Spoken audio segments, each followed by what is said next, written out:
Bismillahirrahmanirrahim. Assalamualaikum warahmatullahi wabarakatuh. Salam sang sejati. Pada intinya, jiwalah yang menjadi penyebab kerusakan manusia. Dan pada jiwa pula manusia menjadi tinggi derajatnya di sisi Allah Subhanahu wa Ta'ala. Sedangkan kebersihan jiwa itu hanya bisa ditempuh dengan jalan mengingat Allah, zikrullah secara terus-menerus, daiman, serta berusaha keras untuk berbakti kepada Allah. Kemudian ia berpaling daripada kemauan syahwatnya. Itulah yang akan membersihkan dan menjernihkan hatinya.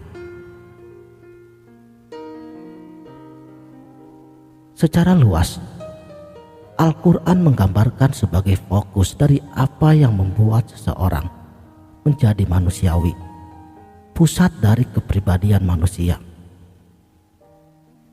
Dan karena manusia terikat erat dengan Allah, pusat inilah yang merupakan tempat di mana mereka bertemu dengan Tuhannya. Pertemuan ini merupakan dimensi kognitif dan juga dimensi moral. Karena hati merupakan pusat sejati dari diri seorang manusia. Allah Subhanahu wa Ta'ala telah menaruh perhatian yang khusus kepadanya, dan kurang begitu memperhatikan amalan-amalan aktual yang dilakukan orang-orang. Tidak ada celahnya jika kamu berbuat salah, kecuali jika hatimu menyengajanya. Tuhan tidak akan menghukummu karena sumpah yang tidak disengaja.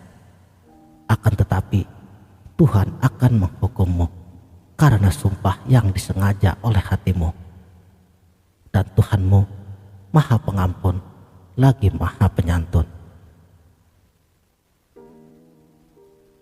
Dalam sebuah hadis dikatakan bahwa Allah tidak melihat badanmu ataupun bentuk tubuhmu, melainkan Ia melihat ke dalam hatimu. Yanzuru ala qulubikum. Karena hati adalah tempat yang dilihat oleh Tuhanmu.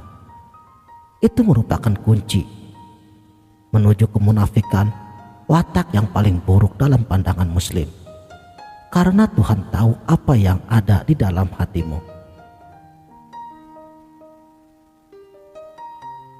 Hati adalah tempat di mana Tuhan mengungkapkan dirinya sendiri kepada diri manusia. Kehadirannya terasa di dalam hati. Dan juga wahyu yang diturunkan ke dalam hati para nabi-nabinya dan rasul-rasulnya. Jibril menurunkan wahyu ke dalam hati nuranimu dengan izin Tuhanmu dan membenarkan wahyu sebelumnya. Makanya bersihkan hati daripada kemunafikan. Ya muqallibal qulub, sabit qalbi ala dinik wa ala ta'atik. Untuk itu teruslah berdoa, bersyukur, dan selalu ingat kepada Tuhanmu serta khusyuk dalam beribadah. Saudaraku, sang sejati,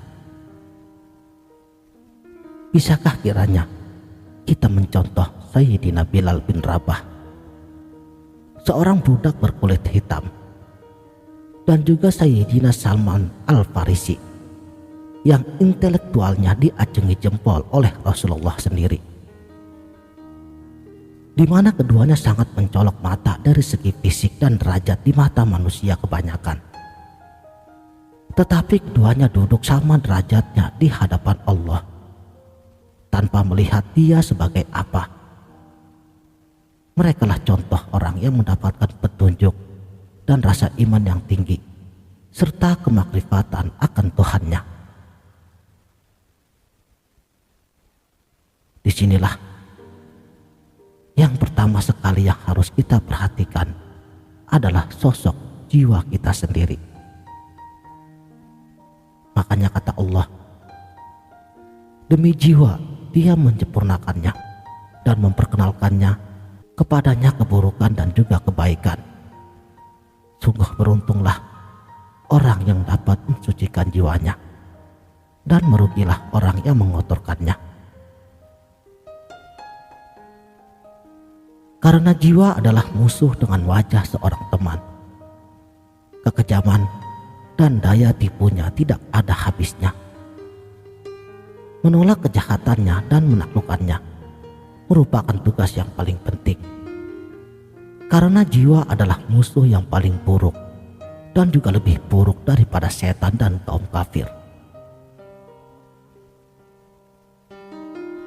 Untuk melatih jiwa dan membawanya kembali kepada keadaan yang sejahtera dan membuatnya meningkat dari sifat menguasai kejahatan menuju tingkat berdamai dengan Allah merupakan tugas yang besar.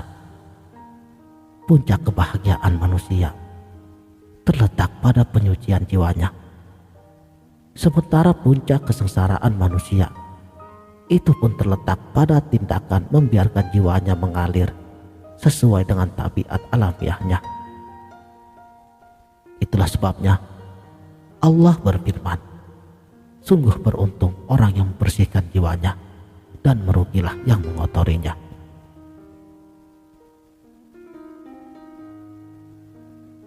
Alasannya, karena penyucian jiwa dan latihan jiwa mengakibatkan dikenalnya jiwa, dan pengenalan jiwa menimbulkan pengetahuan akan Tuhan.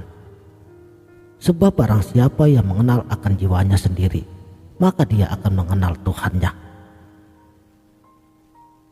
Pembersihan dari kotoran yang melekat pada jiwanya adalah salah satu fokus kita kali ini, sehingga kita benar-benar bisa merasakan bagaimana rasanya hati kita menjadi bening dan nyaman. Jiwa menjadi tenang dan akan mendapatkan sapaan Allah sendiri. Seperti di dalam ayatnya, wahai jiwa yang tenang, datanglah kepada Tuhanmu dengan keadaan ridho dan diridhoi. Jiwa yang seperti inilah yang kita tuju, dan tentunya dengan niat dan perjuangan yang sungguh-sungguh. Sekianlah, mudah-mudahan video ini dapat bermanfaat. Wabillahi taufik wal hidayah. Wassalamualaikum warahmatullahi wabarakatuh.